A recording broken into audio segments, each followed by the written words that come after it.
I'd like to begin with gratitude. Some of you might have noticed that's a word I say often, and there's other words and phrases on the Reverend Brian oft-spoken list. Here's just a couple people have noticed. Indelible, another favorite of mine. Probably my favorite word, indelible. It just flows.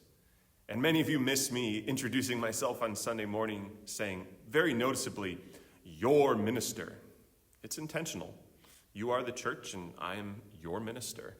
And I'm sure there's other phrases as well. I had a supervisor who people would laugh every time because he was well known for saying, let us. But he said it so quickly and thrown together, it sounded like he was invoking lettuce every single time.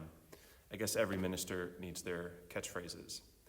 Anyway, it should come as no surprise then that as our stewardship season begins, gratitude is on my mind.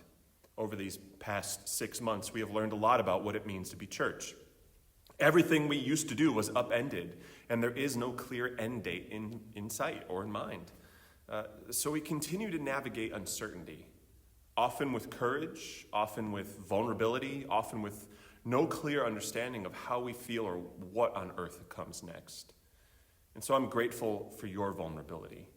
What good is a religion if it loses its heart? And I've heard stories of people reaching out to one another, making new friendships, and often taking risks and discovering some new connection with people. And if you haven't already, you're missing out. Take the leap. No one else will live your life for you. And I'm also grateful for those who've shown up. I don't mean just logging in. That would be too easy. But I mean the people who truly arrive, ready to help, clear in what they can offer, not afraid to make mistakes, take risks, feel uncomfortable, stretch beyond what they thought they could do. All out of love for keeping this place going in this new way. Week after week, vulnerability and showing up are pretty closely linked together. It's a risk to say, here I am, and commit. It's a risk to say, how can I help? When the right answer, or any answer, might be not yet. Or the answer might be something you didn't expect in the first place. It's a risk to offer up ideas, and sometimes, miraculously, they blossom in new ventures for this place and this community. And it is true. We need people to show up more than ever. The list of responsibilities continues to grow. The demands of technology continue to be there. I never anticipated video editing to be a part of my job description, but there it is. I never expected being director, producer, key grip, and gaffer either for these videos. In many ways, we are still navigating unknown territory, waiting to see where this is heading, waiting to see how our other anxieties take shape. What of the election? What of racial justice? What of our jobs? What of this or that? And the list goes on and on and on. Those questions can press down on us and make us unable to do anything other than just be in our free time. I know you know what that feels like. And so my gratitude extends. It's not just about vulnerability or showing up with your gifts and talents. It's about choosing this space, this virtual home, as your place of sanctuary. About a month ago, I let everyone know I was ready to completely hand back the vision and mission of this place to all of you, where it belongs, and I meant it. But in so doing, it was not a call to give up your place of sanctuary. Mission and vision work should create that sense of respite, while also challenging us to grow in mind, body, and spirit. And what good is mission and vision for a church if it fails to do that? But in preaching that difficult sermon to you all, I was getting at a very important basic tenet of our theology as Unitarian Universalists. As the theologian James Luther Adams put it, we believe in the priesthood of all believers. That's nothing new. Most Protestants believe that. It's a belief that each of us are called to the priestly duties of the church. And so surprised, you are all priests. And you thought you were fleeing Roman Catholicism. Now, I'm kidding, of course. The priesthood of all believers in our context in Unitarian Universalism means that we are called to have a deep connection in caring for and tending to what constitutes the church, the congregation, the society, whatever, the fellowship. which is each and every one of you. It's a very intimate call. It's close, and it's forming bonds with people we normally wouldn't. It's deep listening, being present to one another, and it's responding with love and generosity. But James Luther Adams, affectionately referred to as JLA, didn't stop there. He followed up with, yes. Okay, we believe in the priesthood of all believers, but we also affirm the prophethood of all believers. There it is. There we have it. That's what makes Unitarian Universalists distinct in the Protestant world. That expressed belief, the prophethood of all. But what does that mean? Now, some of you might have images popping into your head right now. JLA wasn't expecting you all to wake up every morning and carry the 10 Commandments around your house like Moses at Mount Sinai. This idea is not expecting you to ride a flaming chariot into heaven like Elijah. And it certainly doesn't hold the expectation that you be the mother of an entire nation like Hagar or Sarah in the Hebrew Scriptures. No. In Unitarian Universalism, the prophethood of all believers is another intimate call. It's a call to not just be a part of the church. It's a call to embody it, to live it out, to find our sanctuary, but also to take risks, to sometimes fail gloriously, but to still call each other back into our highest aspirations. This is not street corner prophethood, shouting from a megaphone. This is a prophethood of vulnerability. And so, congratulations to all of you, priests and prophets alike. Now, some might hear this and go, well, okay, that's a really nice way of telling us to do something, Brian. But not really. This is a way of asking you to dig deep into why this place is a sanctuary for you. Dig so deep that you can only feel that original feeling you discovered when you arrived here. And what is that like for you? Now, I'm not asking for the stock response. Yes. We all like-minded people in like-minded communities. We get that. So does Kiwanis. So does Sierra Club. So do the Freemasons. So does that little club card you get at Kroger for the scan for discounts. But go beyond that. What is the feeling of being seen and heard here? What was that like for you? Was it a heart-wrenching sadness?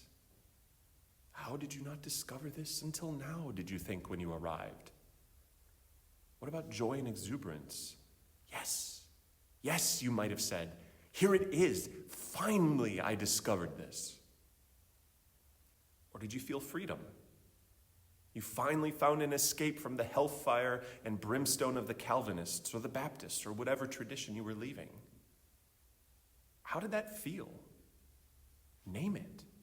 Don't tell me what you thought. We have plenty of thoughts. Our minds are almost never quiet. But what was stirring in your heart? Go ahead and find it, and it's there. And in that feeling, you will discover your original calling. Now, some might hear that word calling and wonder, what on earth are we talking about? Is it God or something like that? Yeah, for some it is. But speaking more broadly, I mean your own intuition, your deepest self, that innermost realm that is a part of you. What is that original call to this community for you? To not feel alone? To feel alive? To find a way through your sadness? To feel affirmed and be valued? To be enough? To be loved? Even behind the usual stock answer of finding like-minded people in a like-minded community, there are real feelings there. There are stories of what it's like to be alienated, isolated, utterly on your own. So go right there and dig deep. Now you see, priests tend to the temple, and we are called to tend to UUCL. But prophets, they speak their wisdom openly. They turn the feeling around, though. If you arrived here out of a deep desire to no longer feel alone, I wonder then, is your work in this world to ensure others don't feel alone as well? To feel affirmed and valued? How about people feeling affirmed and valued? If that's something that called you here, perhaps that is your work in the world too, and so on and so forth. If it's to no longer feel alone, perhaps to ensure others don't feel alone. If it's no longer to feel angry and lost, to help others feel no longer angry and lost. And we could just keep going here. Perhaps that is the foundation of the call to this faith tradition for you. And do you see what I'm getting at here? There is a deeper reason why many of you have stuck with us time and time again. Through disappointment, surprise, church can be disappointing. Through transitions and change, surprise, churches change. There are transitions all the time. Through this uncertain world and this uncertain life. And so I guess this is an invitation to renew that love, that original discovery for this place. To take hold of it and realize it isn't something you simply visit, but something you are intricately connected with. There's nothing complicated about this. There's no secret spiritual language or steps to enlightenment. It's also very human. To form communities of vulnerability and connection.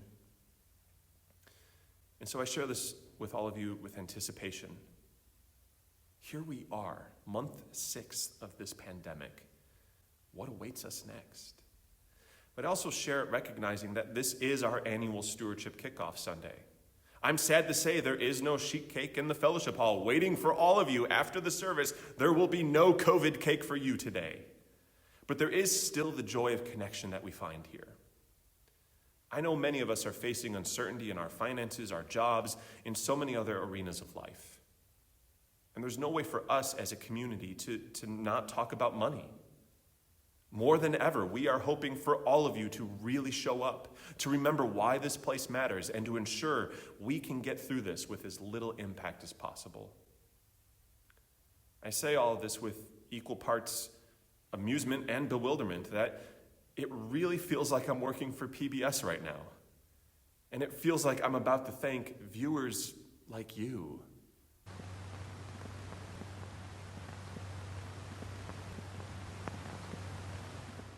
All of these quality programs that you enjoy are made possible with the contributions and support of viewers like you. Now let's return to our regularly scheduled program. And if you respond now, the first 50 people to pledge will also receive a limited edition UUCL tote bag and a church pandemic survival kit, including a candle for Christmas Eve, seeds to plant for next year's flower communion, a small booklet of readings, and our heartfelt gratitude. The joking aside, though, and I'll let you figure out if the first 50 people actually receive our beautiful, wonderful tote bag, it really does feel that way. And that's a strange place to be. But it leads to some interesting questions. Is church membership really just about viewership these days? Is this time making the problem of consumer church that much more accentuated? Flip the channel to a church with a bigger budget, voila, done. Now, I like to believe there's still a better path for all of us. That all of you show up because you do care deeply.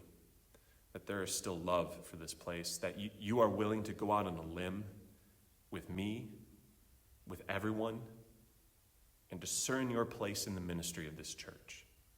And if that means monetary support, right now, that is amazing.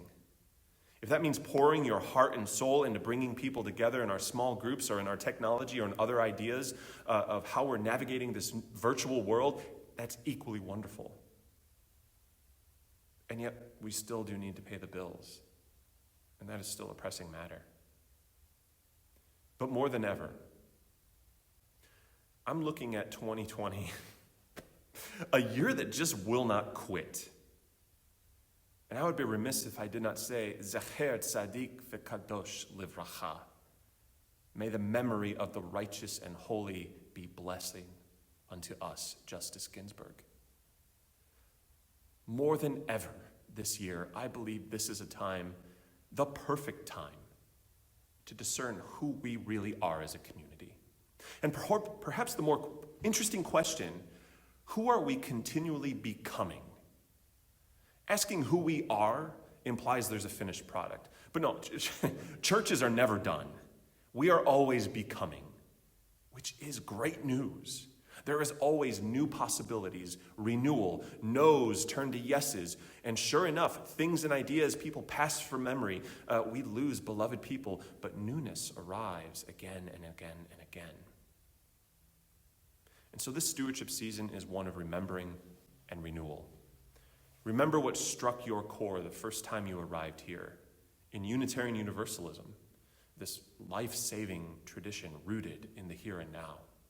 Remember that commitment. You have my humble gratitude as your minister, and that's yours to keep. I will continue to give you that. But we do ask to give generously, give what you can, and to continue to receive the joys and promise of this wonderful place. Blessed be. Amen.